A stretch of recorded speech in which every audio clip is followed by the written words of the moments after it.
Hi, இது time 5:30 இந்த AM. நான் வந்து சுமாராக ஒரு மோர் தேன் 18 ஹவர்ஸ் நான் வந்து சுத்தமாக தூங்கவே இல்லை.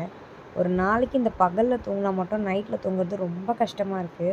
அப்படி இப்படி போராடி ஒரு 1 o'clock மேலே படுத்து தூங்கிடுவேன். பட் ஆனால் என்னவோ தெரியல, இது சுத்தமாக எனக்கு தூக்கமே இல்லை. என் ஃப்ரெண்டுக்கு வந்து யூஎஸில் இருக்கா.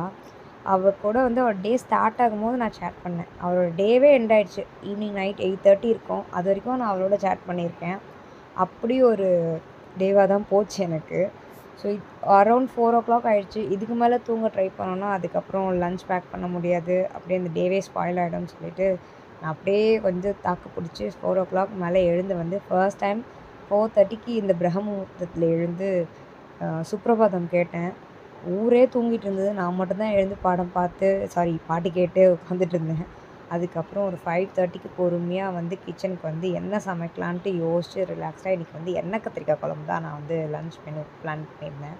ஸோ அந்த குழம்ப வச்சுட்டு அதுக்கப்புறம் குளிச்சுட்டு வந்து அகெயின் கூட்டு பண்ணி, அதுக்கப்புறம் பொரியல் பண்ணி, அதுக்கப்புறம் டிஃபனுக்கு வந்து சப்பாத்தி பண்ணி, இவ்வளோ பண்ணியுமே எனக்கு நல்லா சாலிடாக டைம் இருந்தது. ஸோ காலையில் ஏர்லி மார்னிங் எழுந்துக்கிறது வந்து இது ஒரு ப்ளஸ்ஸாக இருக்கும் போல். பட் ஆனால் நைட் நல்லா தூக்கம் வேணும்.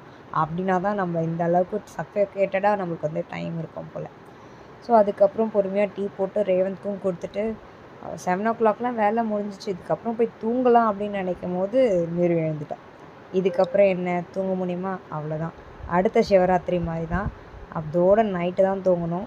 இந்த மாதிரி வீடியோஸ் பார்க்க நம்ம சேனலை சப்ஸ்கிரைப் பண்ணி வச்சுக்கோங்க. நெக்ஸ்ட் பார்க்கலாம். பை.